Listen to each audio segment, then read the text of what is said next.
Awesome. Looks like we are live. There's some folks joining down in the bottom there, it looks like. So we'll give it just a couple minutes here and let some folks join in before we kick this thing off. But Trent, how have you been, man? I've been good, man. It just, yeah, this summer has just went flying by, and it is almost here, man. It is almost go time, and I can't say that I'm 100% ready, but it's going to be here whether I like it or not. How about that? Yeah, it's pretty much the same time every year, at least for me. And it's always like a shell shock. We get to August and it's like, okay, it's here. September is here, it's happening, and I'm not ready. I am ready, but not ready. So you know the feeling, but I do. what I know you've got a bunch of really cool hunts this year. What are you most looking forward to? Actually, to be honest with you, I leave this Sunday with my daughter for our first hunt together. Actually, it'll be her first big game hunt in Alaska. So, and this first time I've been to Alaska too for hunting.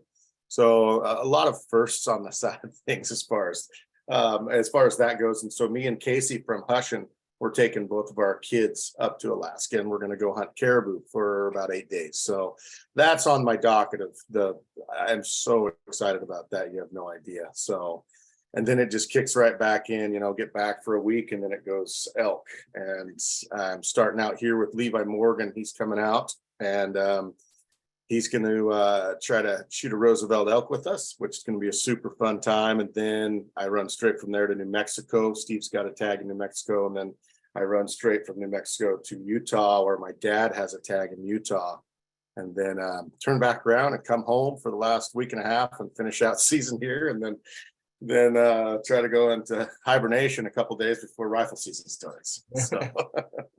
Yeah, no, it's full. I mean, especially for you guys, it seems like it's full for me, and you guys are just go from one state to the next. So yeah. That's super cool. I'm excited to see pictures and hear the report back from your dad's hunt for sure. That's gonna be an exciting one. It's gonna be an emotional, exciting hunt, man. It's gonna be so much fun. Awesome. Well, cool. I'm gonna screen share here, and then we'll kick this thing off here in just a second. Let's see here. We're gonna go to the right one here. We'll start at the beginning where we should. Sure. Perfect. So I appreciate your time, Trent, tonight, and then everybody else who took time out of their evening to join us. Obviously, we're going to be talking about some meat care, what to do after you've had a successful hunt. That's the goal for all of us, is to get that animal on the ground. And oftentimes, I know for myself, the first time speaking to elk specifically, the first time I was successful and I was standing over a bull elk, I was like, oh crap, now what? Like, we're a long ways and it's warm, and like, what do you do? So a lot of it is a lot of it for me personally, and I think a lot of people is learn from your mistakes and just learn along the way. But I know Trent's going to share a lot of good information tonight that will jumpstart your learning curve, whether you've never been standing over an elk or over an animal ready to break it down, or you've done it a bunch of times, and hopefully you'll find a few tips and tricks along the way here. So I have a few things before we kind of kick things off. Just wanted to let people know, use the chat function. Let us know where you're tuning in from. Chat amongst yourself, and then if you actually have a question that you want us to answer at the end here, make sure that you're putting them in the Q&A function, not the chat. A couple of real quick things. If you're watching this after it's live on YouTube, the giveaway is closed. Sorry. Be here at the next one's live, and you'll be entered for those giveaways. And then, just again, we appreciate your guys' time. The only other thing I have here is we can't see your screen. We can't hear you. So don't worry about that. We've got a lot of people asking questions if we can see your screen or hear your audio. So that is muted and we can't see your screen. So all good there. Trent, do you want to introduce yourself real briefly? I know pretty much everybody on here's got to know who you are and who Born and Raised is and about you, but what do you got going? Yeah. So anyway, guys, we've kind of busted into the scene in 2007, long time ago. It seems like it's with DVDs. We've done a lot of elk hunting in the past. I think we have over 700 videos on YouTube. A lot of elk stuff, a lot of big game content, and I've done it. I've done it quite a bit in the past, and so it was cool that Dylan reached out and wanted to do this because it's something that's really near and dear to me.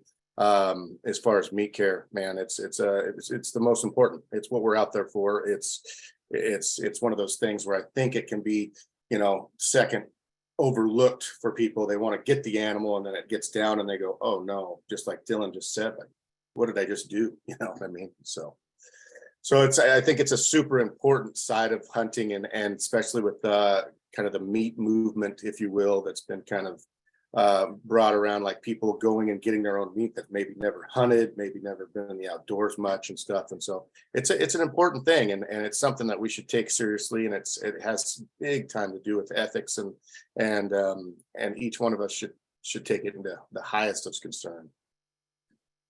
Yep. No, for sure. And like you said, it's really while we're there, at the end of the day, it's nice to have a rack on the wall, but it's even nicer to have a freezer full of whatever meat you're after. Yeah. So with that being said, Trent, I'll kind of let you dive in here, and I'll interject where it makes sense. Yeah, no, I appreciate it. And thank you so much for everybody showing up on this. I can see the numbers just starting to just roll down there, and it's pretty awesome, guys. It's really cool that we're all on the same page on this. And so yeah, let's just start out like we already mentioned. It's just the most important part. Obviously there's the fun of going hunting and the camaraderie that you have with friends and family and stuff. But when it comes down to it, it's so nice, especially with an elk, an animal that size. It's going to feed your family for a year. I mean, it really will. So it's a huge bonus to the end of hunting, to punching a tag or whatnot. And so we need to take care of that as much as we can. And going to knowing your anatomy, there is a ton we have online. I've done numerous ones. I've done numerous YouTube videos on it, exactly how to break down an elk, and there's a ton of ways to do it, guys. You can do it boneless method. You can do it quartering the elk and doing it that way. You can gut it, get the elk out whole, and then quarter it, after it's hanging. There's so many different ways to do it, and there's a lot of really good videos out there that show each and every different way to do that. I like the boneless method just because it's very simple for me, and done it quite a bit.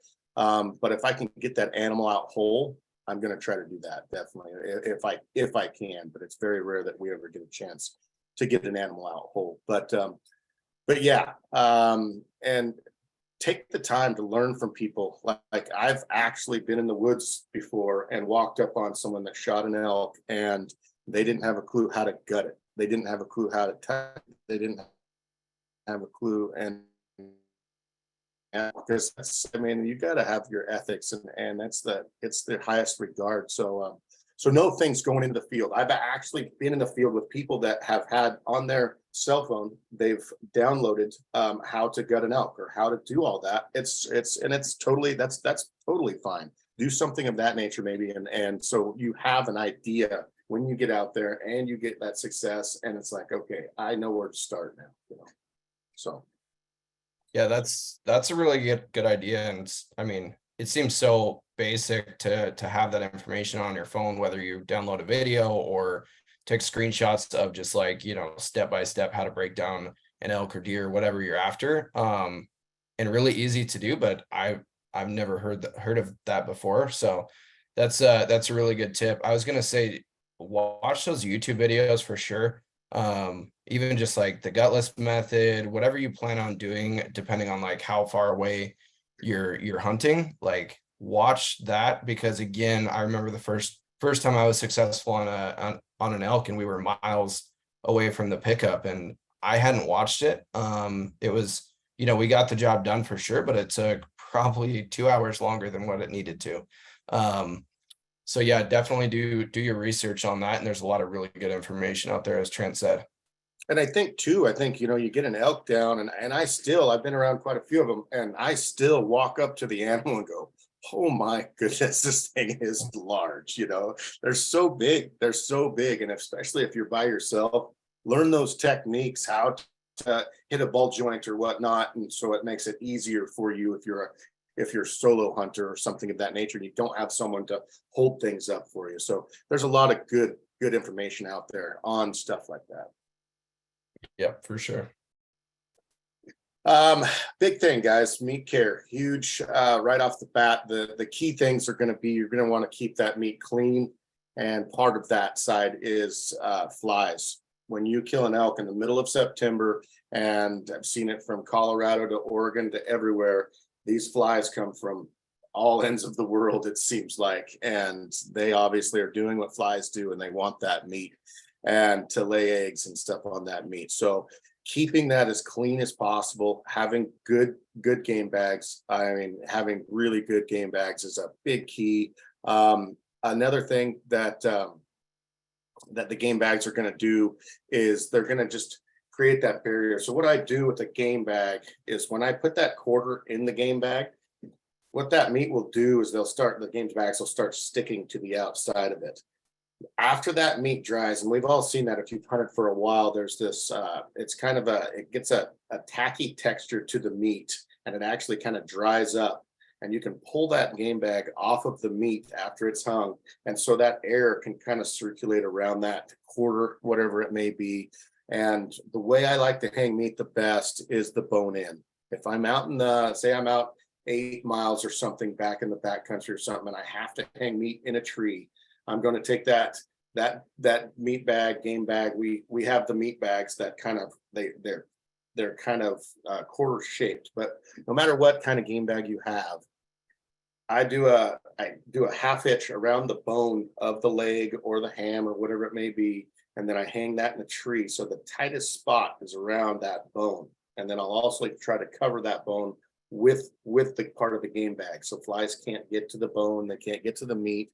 Make a great contact in between the game bag and where you tie it, if that makes sense. I hope you don't want any flies to be able to touch any part of that meat. And then what that'll do is allow, because it's cinched around with a half hitch or around the ham or the hock itself, that game bag will actually have air down in the bottom of it. It won't be tight to the bottom and resting in the bottom of the game bag. It'll actually have air down there. And so you can pull that bag away after that meat starts to dry and get that texture on the outside of it.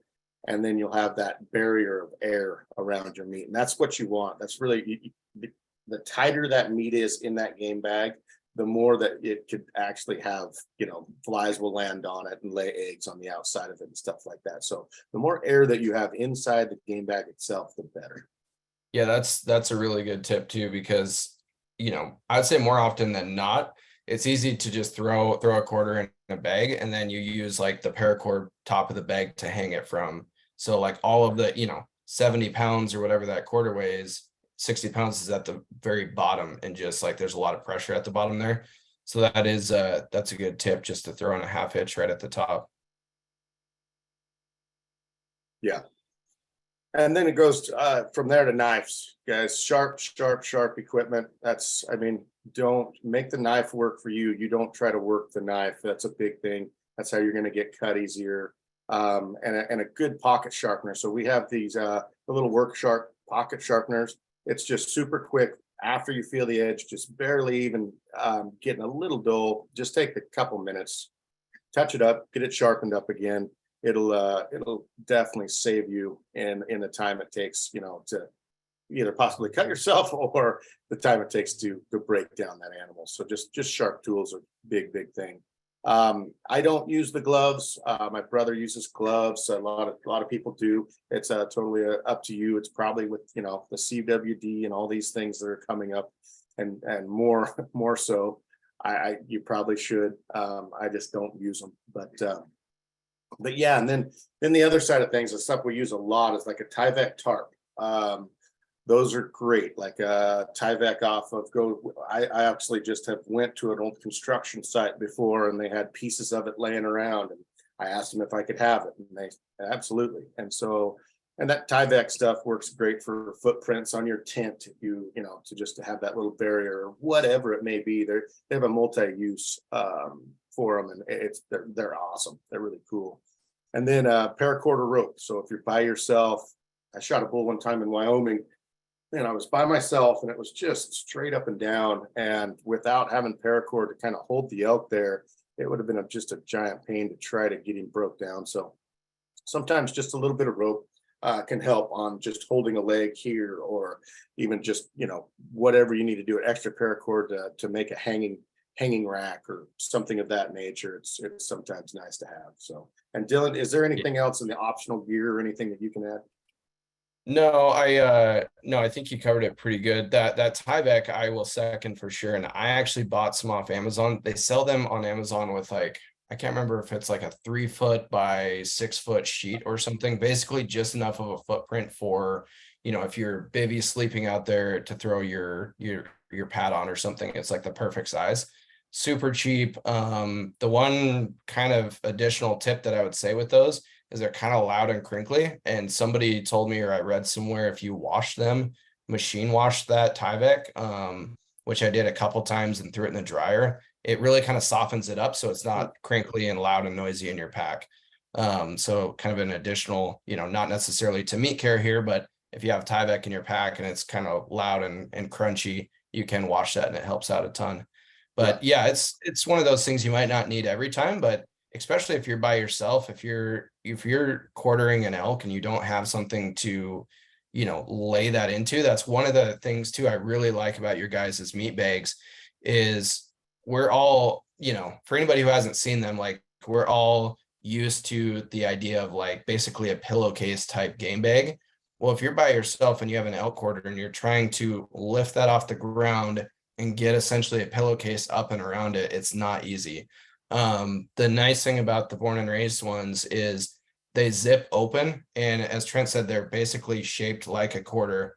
So what I've done in the past, even if you're with somebody, is while you're working on that back quarter or front quarter, I'll zip that open and just leave it there. So instead of, you know, getting that quarter off and moving it and then needing to put it in a game bag later, you can actually just get it off and basically lay it right down in the game bag, zip it up, and then you're good to go. So just a lot less opportunity to get dirty and stuff. And yeah, we'll talk later about how you can get those with an elite discount and so on and so forth. But yeah, some pretty solid stuff there. One thing too, can I mention something real quick, Yeah. Dylan, as far as just with the meat care and the meat bag side of things, it's just like our ultimate goal when you get an animal on the ground, your ultimate goal is to start that reduction of body temp. That's the ultimate goal. So we're running around at, you know, 100-degree body temp or whatever, and you want to start right off the bat getting that on the downward spiral. And so that's the whole thing about like skinning an animal, even gutting an animal for just leaving it overnight. What it'll do is that air will get in the body cavity of that animal, and it will start actually lowering that body temperature, and that obviously prevents spoilage, all the things that you know proper meat care is. So I know we're going to get some questions, and I hope we do, on like, say, you know, what about plastic bags? What about, you know, this and that's? And I can go over those later on. So there's some stuff like after you've seen us like unpack outs, you'll see us put meat in a plastic bag just to keep our packs from getting so bloody, you know, from that blood just draining in our packs and stuff.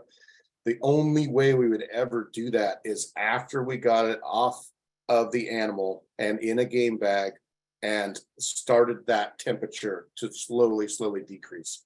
And that's the main thing. It can fluctuate after you get it off the animal, after you get it hung in a tree. Say you're going to be in the backcountry for, we've even hung one for like 6 days and not, you know, just hung it.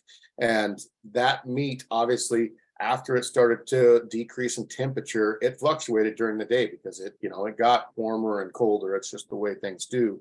But if you can get that meat starting to decrease, it'll start to actually break down the tissue into edible meat and not stay warm, and you know, then it starts to spoil and all those bad things take place.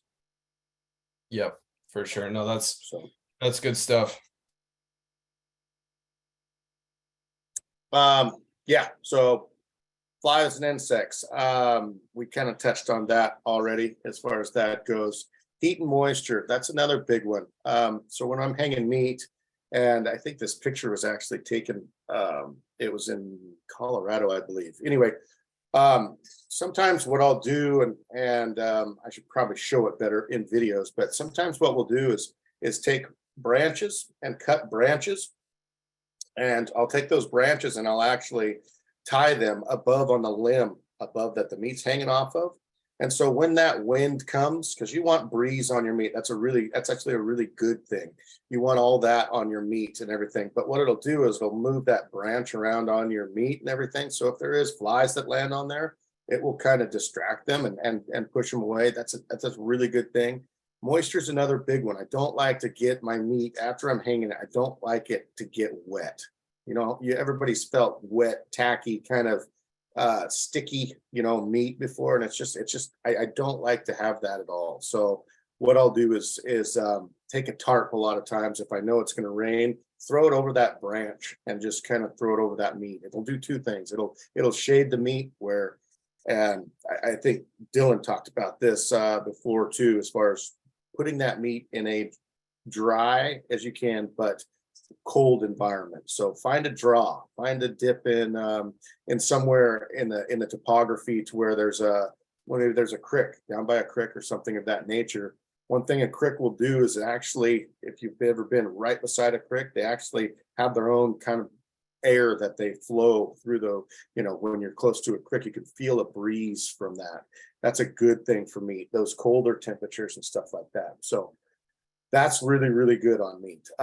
Bloodshot, trim it all out, guys. If you're not going to use it for edible meat, trim all that out and get rid of it. What bloodshot can do to meat is actually, it can kind of, if it stays on the meat, it can actually kind of progress into the meat, if that makes any sense, as it hangs. So really, really cut all that bloodshot out of there. Get it away from your meat. It's just not worth it. And two, you're not going to want to spend the time of packing bloodshot meat out that you're going to trim later, so hair, big thing, guys. Actually, just the other day we got these. I don't know if you can see these in the thing. Yeah, so these are adhesive strips. I'm really, really anxious to use them this year, and it's called a game grip. And what it does is just like a big piece of tape, a special tape, and you can blot off all of the hair, the dirt, all of that stuff. Super anxious to try them out this year and use those. But yeah, keep that meat as clean as you can. When you go to your butcher, you want your butcher to say, "Oh my goodness, guys, this is as clean a meat as I've had this year." That's your ultimate goal. Because every time you get that hair, you get that dirt on there. After you get that crust on there, and that elk hangs or that animal hangs for a while, you're going to be trimming all of that off later on, and you could actually cost you some meat by doing that, because it's kind of embedded how they do kind of in the ham or whatever. So get all that off right when you're there. I mean, keep that thing as clean as possible. Keep it up off the ground with a clean Tyvek or whatever. We've used space blankets before, that you can buy those little tiny packs of space blankets, but they're not super tough, but they work. And also body fluids, guys, guts, urine, that kind of stuff. Yeah, off the meat. That has no place on the meat that you're going to eat. Anything that you wouldn't actually throw in your mouth, let's get it off the meat, to where before we even hang it, where we know we've got the highest amount of protein hanging there in the tree. So. Yeah, for sure. And I think too, it's easy to, you get something down and it's time to get to work and get out of there. It's easy to be like, I'll just clean it. I'll clean it later. I'll clean that hair off later, or I'm just going to set it on the ground for just a second while I grab something and I'll just take care of it later. But as you said, you got to clean it anyways. You might as well keep it clean from the start and get it in those bags as quickly as possible. It's less time to sit there and get dirty. Even if the wind comes up, I've had meat laying there and the wind will come up and blow some dust and dirt around, and then all of a sudden the outside of your meat is crusted. And so yeah, it's just easier right from the start. Like, don't say, hey, I'll do this when I'm taking care of it when I'm at home, because a lot of things can happen from then till you're home. Yeah. So some other things to consider, and this is just pretty much, we covered some of this, but Trent and I were talking beforehand here. Again, we definitely talked near a creek. It's pretty crazy sometimes where, you'll be warm, it'll be warm and you'll go to cross a creek or something, and it's like a considerable change in temperature. Just temperature alone, as Trent said, there's usually a breeze that the thermals will kind of pull down the creek, if you know that. But if you can hang it over a creek or in a draw with some moving water underneath it, like, it really is a big difference. I've done this before, Trent. I'm curious your take on it. So some of the areas that I hunt, there's not really good opportunities for hanging meat in trees. I've built like a bridge, probably isn't the best way to describe it, but I found some logs and put them over a creek before, and obviously try to get as much airflow underneath it as possible. So you're not trying to like build, log after log and put that meat on top of it. But if you have like two logs and you put that meat across, and especially if you can rotate it once in a while, I've done that. What's your opinion on that, Trent? Yeah, I've done that before. You said it best right there. Get that air circulating, right? All the way around that meat. You don't want to have meat just on a flat surface, to where it can accumulate blood on the bottom of it. And that is one reason why I would much rather quarter elk with the bone in, because it hangs so much better and it drains the fluid so much better, rather than boning an elk out and stuffing all that meat into a sack or meat bag or whatever you have. And then, because there's spots, there's pools and everything in that meat that it can pool blood, and you just don't want that hanging around for a long period of time. Your goal is to get all of that blood out of that meat is your goal. And so if you can see in this picture, in this slide, guys, that's what I was talking about. So that meat, that paracord is wrapped around the top of the ham there, and then it's half hitched down below it. And so what that's going to do is hold that game bag to the top of that ham. And so when we do hang that by the cord that's down below, you can't see the rest of the cord actually in the photo, but what that's going to do is have that ham that's going to hang up off the bottom of the game bag. So it's not going to be just tucked tight on the bottom of that game bag. But yeah, no, it's I've never done the over the crick thing. I've done the little sticks and everything, and then put it on the sticks, kind of like a hot dog roaster, kind of thing. I've done that, but I've never done that's a great spot over the creek. Anytime you can get anywhere in the cool place like that is really, really good. I've hunted a couple different times in Wyoming, to where they actually you're required to hang anything, like I think it was like 14 feet. It was high. And so you're required to do that. So check on your game regs too. And that's more for grizzly bear, that kind of stuff. Just check on your regs for where you're going to see what you got to do there. But yeah, we've had a couple different times where bears, and they're just black bears, but have gotten to our meat and ate like the bottom or something of a game bag or something like that as it's hanging. But we've never lost a lot of meat as far as that way. But that has happened before. Yeah, no, for sure. Another thing, and I've learned this one kind of the hard way too, is how long, if you do hang meat in a tree, how long is it going to be there? One time I remember I hung some quarters in a tree, and they were very shaded when I hung them. But when I went back the next day to get them midday, that sun was in a completely different position. So, it seems so simple, but in the heat of the moment, and you just got an animal down and you're excited and you got miles to get going, and there's a lot going on, you can overlook those sort of things. So just like take a second and think through some of those things, like where's the shade going to be the most, so it's not just, okay, it's shaded right now, but an hour from now it's going to be in direct sunlight for the last 4 hours of the day or something of that nature. So yeah, that's. And the big one at the end of the day, guys, is if you can get it to a cooler that day, get it straight to a cooler that day. I mean, that you'll see us, hanging meat and stuff out in the backcountry, sometimes and everything. But as soon as we can get that to a cooler, it needs to happen. There's no, you shouldn't like chance it, I guess. Like, oh, it'll be good another day. You know what I mean? Like, unless you're wintertime in Colorado with me and Dylan last year, deer hunting, and that piece of meat is frozen solid. Get it to the cooler as quick as you can. And that's another great point is, bring your coolers with you, bring them in the back of the truck and have enough for the whatever you're hunting. Elk are big, man. They're huge and they just won't fit in like a Yeti 110. That just doesn't happen, Yeah, no, for sure. It seems like every year I finally have what I know is enough cooler space for an elk, whether it be boned out or quartered. And anymore I bring all that and have ice in them. It keeps the coolers cool. So when you do get there, you're not trying to immediately cool it down. That temperature in that cooler is already cooler.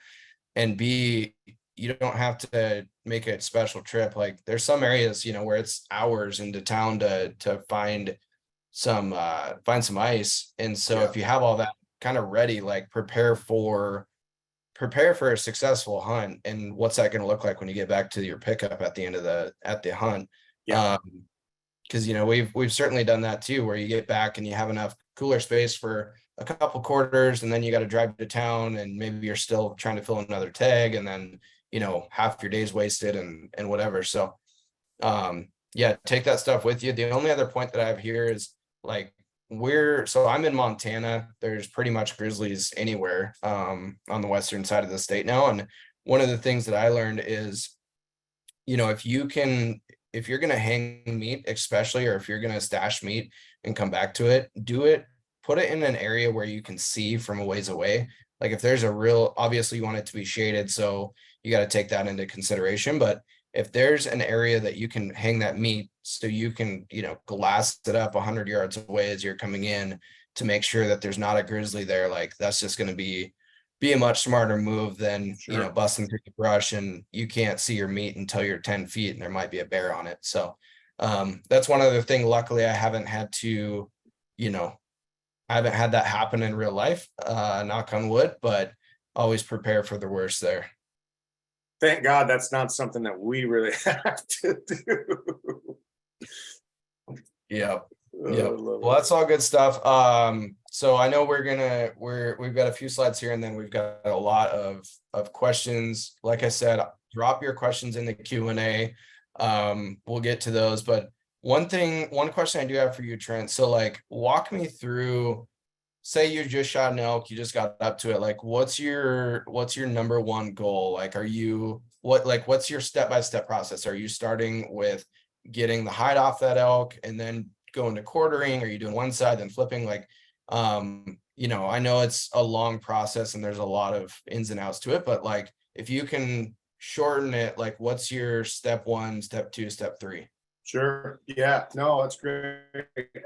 Yeah. Get up to an elk, depending on how long it's been dead, there's so many variables that come up on it. Where was it hit? How long have you been tracking it? Is it, did you let it sit overnight? All these things come into play, guys. And the biggest thing is just get that hide off as fast as you can.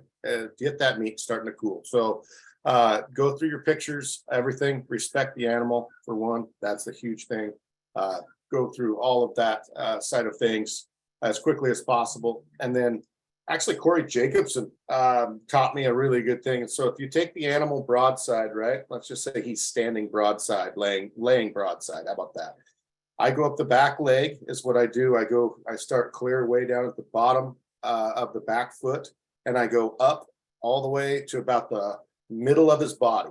So I'll run my knife clear up, right, towards his butt, and then go to I don't go clear to the backbone. I go to the middle of the body and then cut straight across the elk, probably about exactly right where you'd want to shoot an elk is what I do. And then I go right up the neck from there. And the reason being I do that is because when I do flip that elk over, I'll skin all that hide up towards the back strap and over to the top, but I'll throw that flap back over. So when I skin that hide over and I roll that elk over, I've got a huge flap that protects that other side from dirt. So I think a lot of people just go straight up the backbone. And what that does is when you flip it over, that whole part of that backstrap just gets dirt all over it. So you want to keep that as clean as possible. So, and then I'll just start from the ham. I'll work with it because the ham's your thickest point. So if you ever kill an elk and it's a tough time to find it, you can, first thing that you can do to see if the thickest part of that elk is bone sour, it's called. So the bone will create heat in the pocket of the bone, and the thickest part is going to be right there in the ball joint in the ham. So take your knife, stab it right into the ham itself, cut it open, and spread the meat, and you will smell if it's bone sour right off the bat. And it's a terrible feeling. It doesn't mean your elk is ruined. It means that part is definitely ruined, but there's other parts like the backstrap, the front shoulder, where it has way less meat involved in it, and that part can still be just fine to take. So don't just, if it's a terrible thing, but it's hunting, right? It can happen. But these are small things that you can do to mitigate, hopefully, taking home bone soured meat that is not going to be good for you. So I start with the ham and then I do the front shoulder, all the neck meat. I'll do a rib roll usually, so you get all the rib meat and everything, and then I'll finish up with the back strap, and then go in and get the tenderloin at the last. And then, like I said, flop that hide back over everything that you've just worked on, flop the elk over, and then do the other side just the same way. Yeah, that's a really good tip for cutting across the center of the body. I've never done that, and I'm definitely guilty of. So I've always just kind of gone right down the back, right down the spine, and then when you roll it over, it's like how do you not get dirt on it? It's impossible. Yeah. So that's a really good tip that I'm certainly going to put into practice and try it out this year. Yeah. Awesome. Well, cool. Again, got a few good information here, a few slides of good information, then we'll jump into some Q&A. So if you haven't seen already, all onX Hunt Elite members, you have some really cool exclusive access to 20% off site-wide, bornandraised.com. So this is, correct me if I'm wrong, this has got to be one of your best discounts you're going to get on this stuff. It's the biggest we do. Yeah, the biggest. Yep. Yeah. So take full advantage of that. This is calls. We also did a masterclass, a webinar on calls recently. That's on YouTube, so you can check that out, where we dove into all things calling for elk. Game bags, the meat bags here in the picture, and the ones we've been talking about, those are on the site as well. Are you guys in stock? Yes, right? We just got a shipment yesterday, so get them while they're hot. Yeah, limited quantities, but we did just get it shipped yesterday. So awesome. So we'll also throw the link in the chat here for this page here, so you can check it out. But yeah, it's again the best discount you're gonna find. All onX Hunt Elite members, you're gonna save more money than what it's gonna cost you to upgrade to Elite. So if you're a premium member and you're thinking you're missing out, definitely look into it, because if you want to get some of these calls and game bags and stuff, especially all the other discounts and things we have for Elite members, you're going to save that much money by upgrading to Elite there. So check it out. Like I said, they're the best in the business as far as the meat bags go. And then another cool Elite deal we did with Born and Raised is their elk calling course. So again, we'll throw that link in the chat as well. All Elite members, it's like from how to make a sound with a diaphragm, how to make a sound with a reed, all the way to what to do if that bull gets hung up at 80 yards and you need him to come another 40. Everything in between, just a lot of really, really good information there. So check both of those links out, especially if you're Elite members, because you have free access with that Elite membership. And if you're not, definitely look at upgrading for that. Did I miss anything there, Trent? No, yeah, it's great. We appreciate the support, guys. We've really worked hard on these products, making the best product that we can. I really think the game bags, meat bags are the best on the market. I really do. And I've used just about everything, and our calls are the best that we've found. So I just appreciate the support, man. And the cool thing too is Trent and Cody and these guys, if you followed along, like I've got stacks of your guys' old DVDs well before I worked for onX, but I can't even imagine the number of elk in just animals you guys have successfully harvested. So, you're not just a company out there that's trying to make new things to make a profit. You're out there like, this is your life, this is what you do, and you're figuring out, along the way, what you can make that will make that more successful and easy. So, I mean, the product testing for your guys' stuff has to be up there, like nothing else can compete with that. So that's just another cool thing to consider. Definitely check those out.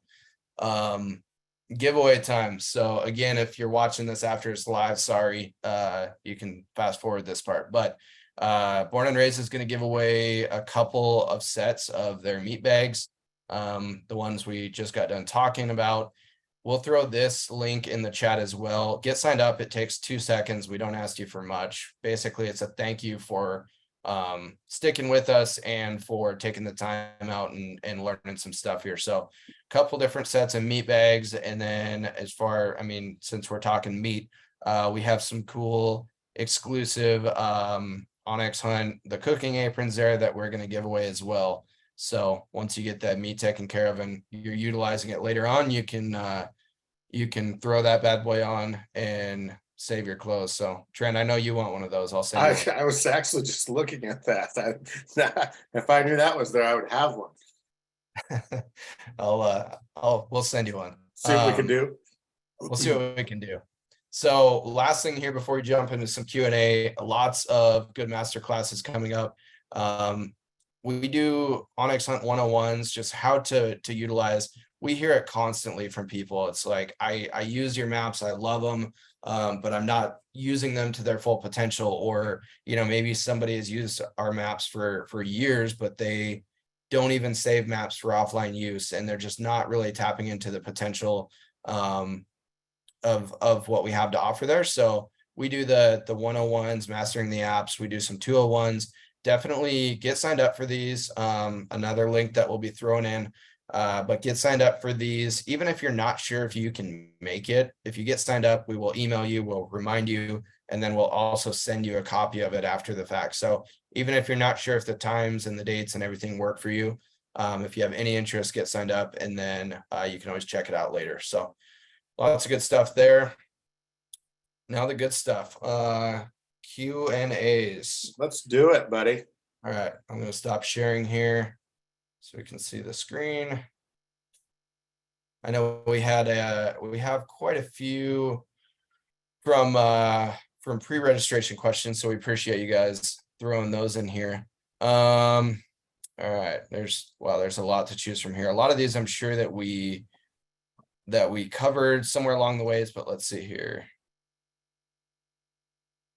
Okay, here's one for you. So will meat be more tender if left on the bone as compared to deboning it right away? So if so, how long until you debone it? Have you noticed any difference as far as like the tenderness or the end product of the meat? So I've talked to a lot of butchers about this, and I've talked to, a lot of people. What the difference is in hanging meat and doing that and deboning meat. The difference is just, and especially like versus a cow. Beef have fat in their muscles. They have actual fat in them, and so that's what's going to break down the meat molecules and everything as it hangs and ages. So, and the gist that I've got, and a lot of people have different opinions on this, but the main gist that I've got is like elk after 3 days of hanging, it's not going to get any more tender or better than if you hang it for 15 days, so it's going to, once that blood drains out of it, it's just going to be as good as for a long period of time. And I've dealt with this. I've hung elk up to 18 days before and like cut them up. There's no difference in them, but it's the great debate. But every butcher that I've talked to that does elk regularly, every one of them, the gist that I have is like after 3 days, it's no different than hanging it for a long period of time. That's good to know. Kind of a two-part question, but I'll ask you one at a time. So when hunting solo, so if you were elk hunting solo, is there a max distance from the truck? And obviously a lot of it, like do you have to climb 2,000 feet? Like there's a lot more variables, but is there like a kind of a max distance from the truck that you'd feel comfortable shooting an elk if it says hot day, but let's just say it's, 75 degrees out. how close to the coolers are you wanting to be at that point if you're solo? Sure. If I'm solo, I mean, and we have a couple, not rules, but they're kind of a guidelines I would say to go by. Like if it's over a mile or a mile and a half to 2 miles, I'll probably bone it out, probably to save that weight, probably, unless I've got a big crew with me and we could just do a one hoorah to get it out of there. I love hanging elk bone, in the hams and in the front shoulders. That's my favorite way to hang elk. But to save that weight, that's that mile and a half, 2 miles. As far as by yourself getting in there, 8 miles in hot temperatures. Ooh, man, that's a lot of work for one. You can, I'm not even gonna say it. You can do it in 3 packs. I don't even promote trying to do 2 packs of an elk out. We've done it numerous times where 2 guys have packed an elk out.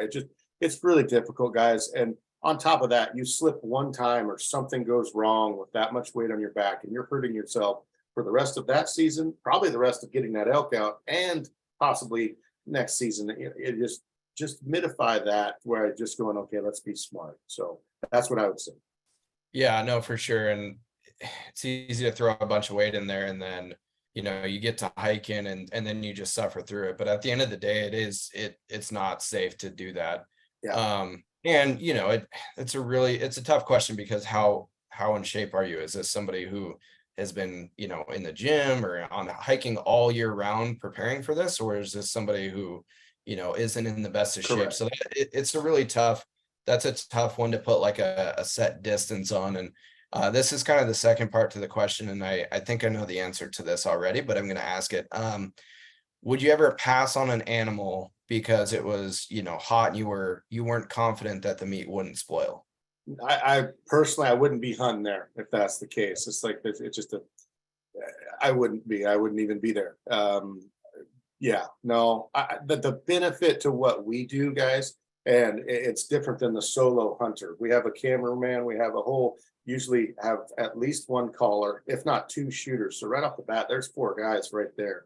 And a lot of times we hunt with 5 guys. So we can break down an elk and we can pack it a long ways by divvying up that meat. And you're going to still have a pretty heavy, your pack's going to be 70 plus pounds, but you're going to still be able to get that meat out. So yeah, I don't get a big takeaway, guys. Don't get in over your head. Don't get into where you are faced with that dilemma of, well, is the meat going to last? Am I going to, it's just, yeah, don't put yourself in that situation.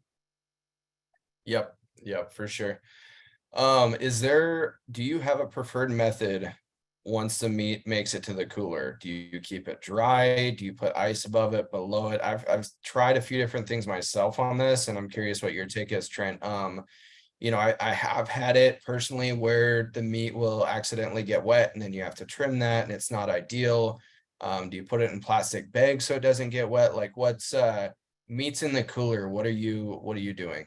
So I'm laying down that first layer. So what I'll do, and I've done studies on this too, and we've done everything from, you name it, dry ice to the whole shooting match of what works the best. What works the best for me is especially, block ice, cube ice, whatever. Line the bottom of the cooler. I've even used my pad, my sleeping pad, deflate the sleeping pad and then put that layer down and then put that meat on top of the sleeping pad. That obviously the cold air goes down, but you don't want that on top of your animal. You could put the pad on the top, but it's just going to drain water onto your meat. I like to keep the meat as dry as possible, and so keep that layer down there of ice. Put something on top of it. Even cardboard works okay if there's a plastic layer as well, and then put cardboard over top of it so that meat's not directly on ice. And then just put that meat in the coolers. It is what's worked best for me. Yeah, and I think at the end of the day, it's important to note like there's different ways to do it. And what might work best for you or for me might not work for the next person, or it might, but they might do it a different way and their meat still ends up great. Like one thing I've done before is, especially if there's been a crust on the meat, I put like the game bags in a plastic bag so it won't get wet. And then I have ice all the way around it. And at the end of the day, that meat tasted no different in my freezer than any of the other stuff that I've done. So I personally every situation is going to call for different things, but I've done that before. I just went through an extra step to make sure, okay, it's not going to, it's already breathed, it's already cooled down, there's a crust on it. Now I want to make sure it's not going to get wet. The one thing I have done with that is keep the drain plug open just to minimize, like, if there's water in there, let it drain out. So it's not just sloshy in there as well. But yeah, I think there's different ways of doing it, and it always intrigues me to hear, what works best for different folks as well. But yeah, in a perfect scenario, I agree with you, Trent. That's by far the best way to do it is just put ice on the bottom.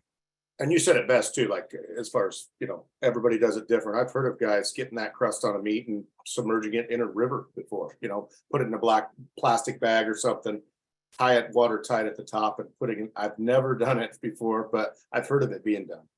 There's different ways to do it. It's just that's a way I've never ever done. So yep, for sure. Cool. Let's see here. When processing your animal by yourself, should you prioritize freezing or refrigerating until you get it processed?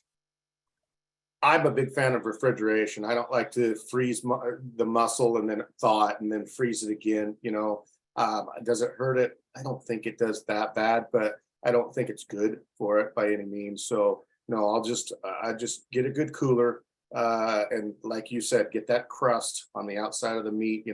So it actually, it helps the meat as it's cooling. And once it gets to a certain temperature, just go ahead and just take the time, cut it up, put it in the freezer, and then it's good for the whole, for a few years. Yep. Yeah, I have on one of my deers, I did chunk, like I deboned it, cleaned it, chunked it, all the muscle groups out and froze those, and then later ground them into like summer sausage and did like the final product. And it turned out great. There's nothing wrong with it. But I completely agree. If you can avoid freezing it and then thawing it, that's certainly best. That's what I would recommend. Yeah. Yep, for sure. This is an interesting one. So this person said, I've heard of using pepper to help keep flies down. Have you done this? Is it necessary? Pepper, have you heard of that being like a fly deterrent? Years and years ago, I had an old timer. We killed an elk, and he went around with a whole, like a Costco thing of pepper and threw it on the meat. And he said that same thing.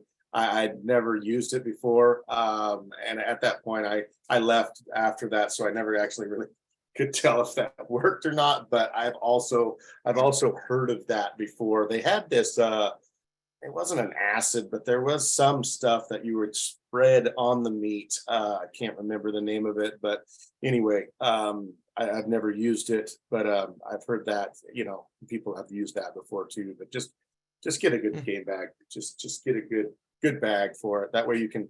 There's nothing worse than sleeping at night out in the wilderness and being like, man, I'm really hoping those flies didn't get to that. You know what I mean? That's just nothing worse. Nothing worse. For sure. There was actually another question about citric acid working. That's what it was. Yeah, and the question was pertaining to bacterial growth, but obviously, a lot of that comes with the flies and things on it. So yeah, those are two things until right now, I've never heard of that. I did see somebody throw in the comment that pepper does seem to help. Here's another one there. So that is an interesting thing if you happen to have some pepper with you or take it with you for that. But if you have a good set of game bags, it's kind of irrelevant at that point. Yeah, white vinegar seems like, people have all sorts of tricks there. So interesting stuff. So I'll use white. Yeah, the white vinegar. So when I'm processing meat, I will have a bowl of white vinegar there to wipe down the meat. There's nothing wrong with it. Vinegar is an amazing product as far as it works for a lot of different things. And I use that on my meat while I'm processing. Gotcha. Yeah, I'm really intrigued with those what's that company called that you guys have, the sticky deal? Yeah, they're called Wild Tech. Okay.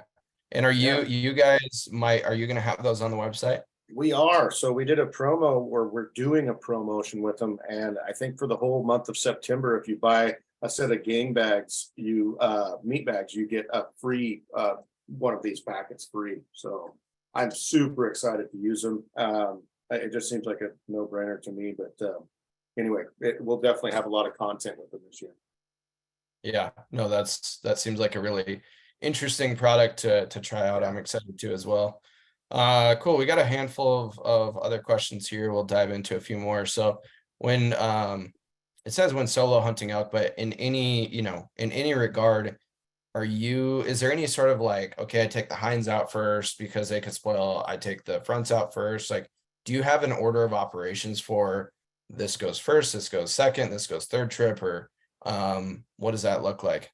Yeah, no, I mean, if you're really concerned about it, you've already kind of breached a spot where you don't want to be, you know what I mean, as far as like packing out, you're already in that predicament. But I we just divvy it up as far as like, okay, who gets what and who, you've already got a full pack with the bow, with all this stuff.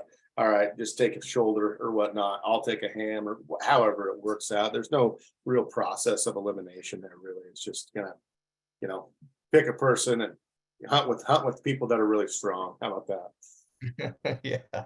Or stupid, one of the two. There you go. There you go. Yeah.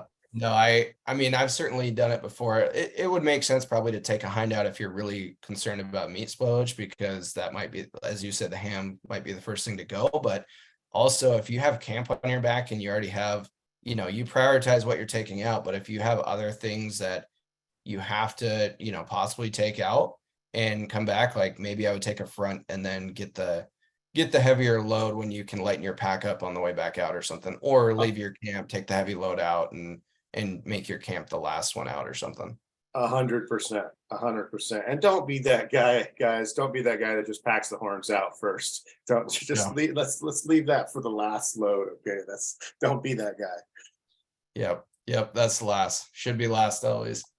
Um, cool. So we kind of touched on this, but are trash bags okay when I'm in a bind only for packing out? You mentioned that you guys throw your meat in trash bags or like a plastic bag once in a while, in the right conditions. Yeah, so that can be used in short periods of time. So already get that cooling, and in the process of breaking down an elk, you got good meat bags, game bags, whatever you've got. Let's get that air. Let's get that starting to cool down, and then it's short bursts. So I would never like put it, because what happens with trash bags, if you guys are like a wrestler, okay, let's say that that's how they cut weight, and they put a plastic bag on, and you do not want anything that can hold in that heat. And then it also, it kind of produces its own moisture because of that sweat of the ham and everything, or the meat. Let's just try to stay away from that as much as possible. But for short periods of time, like we got a 2 hour hike back, we've already got the ham off, it's already in a game bag, it's already good to go. Yeah, throw it in there. Once you get to the truck, don't leave it in there. Take that out, let that air keep on circulating around that and stuff. But for short periods of time, I think it's okay. But for a duration, I wouldn't recommend it.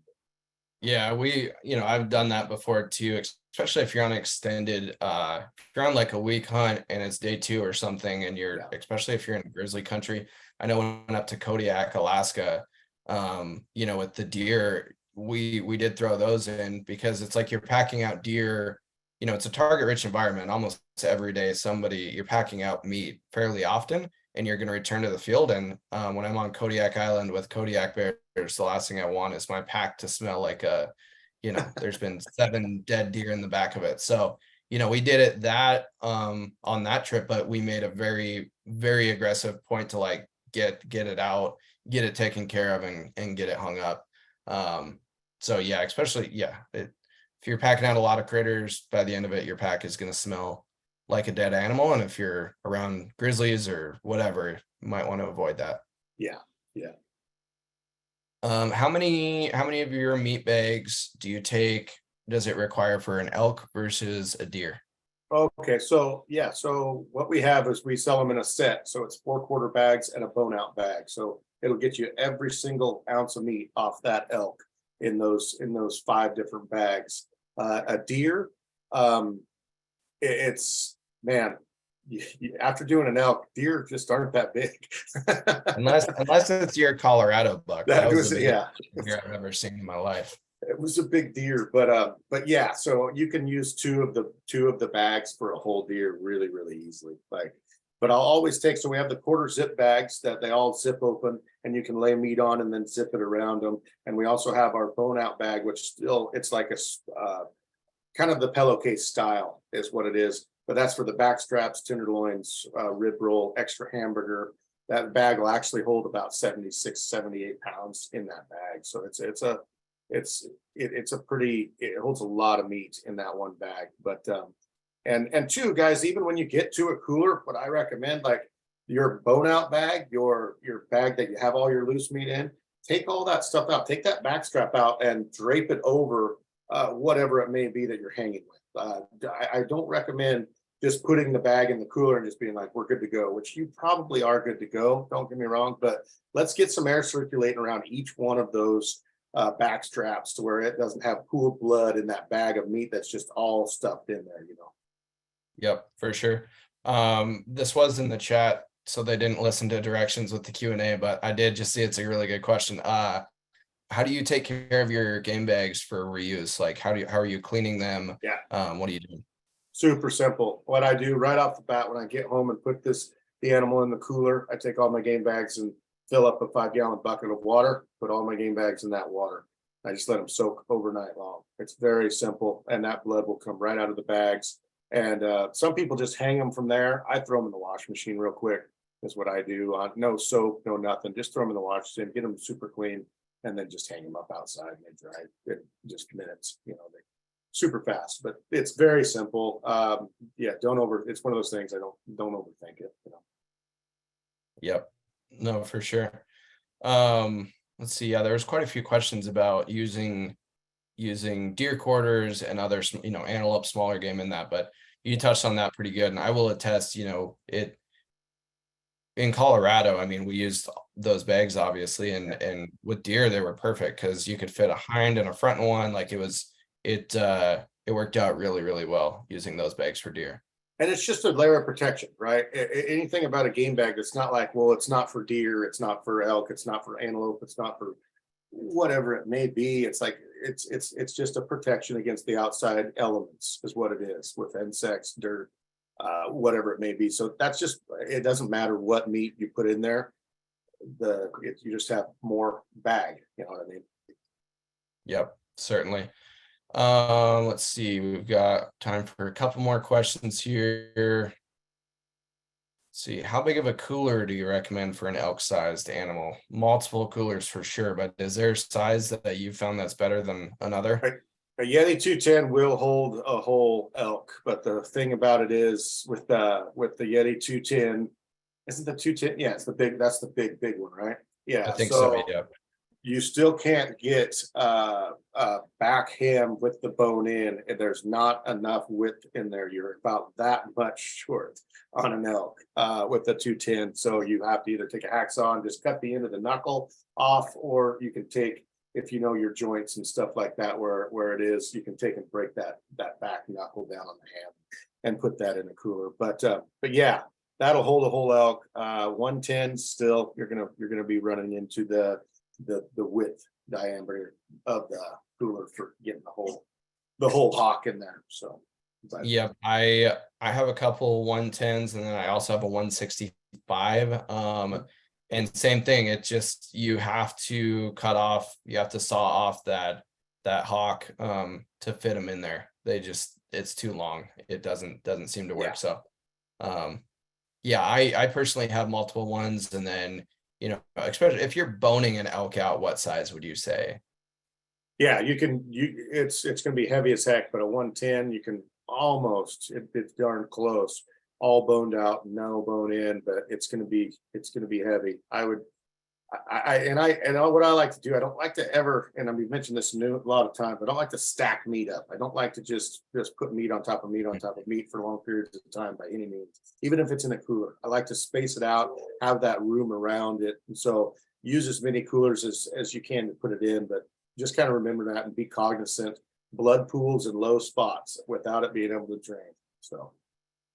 Yep. No, that's a good point for sure. And make sure if you are loading a full cooler full of elk, make sure you do it while it's in the pickup, because you're not gonna be able to miss that. Jackpot. Yeah, that's a great point. Especially if you're by yourself, you might get it done and then realize what you just did. Yeah, Cool. Let's see. Let's do two more here. let's do it. So there's actually quite a few questions about bears and hides.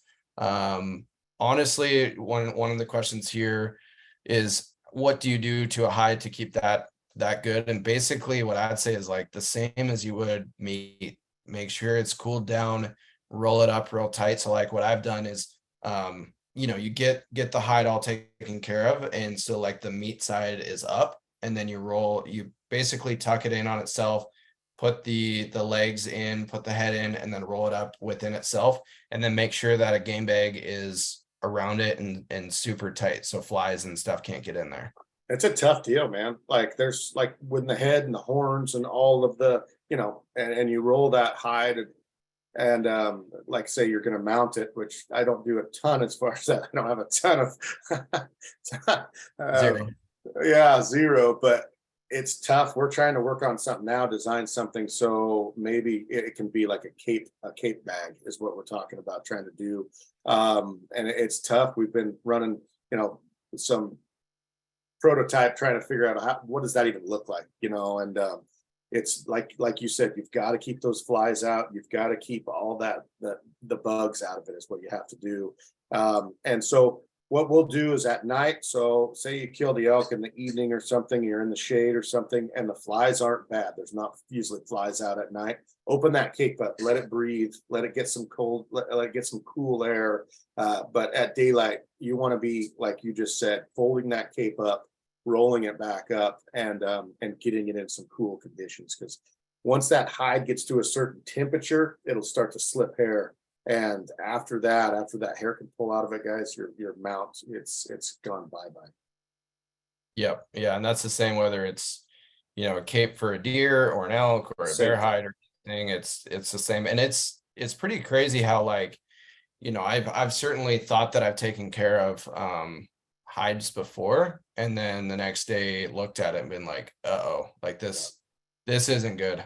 So it's really crazy what they can get in and The whatever. one So the one thing that with hides that you can do that I wouldn't do automatically with meat is go, if you got a freezer, whatever, if you keep that hide off the head, so obviously the horns or whatever are going to fit very good in a freezer, but you can throw that right in the freezer. You don't have to, put it in the cooler or anything like that. Put it in the freezer.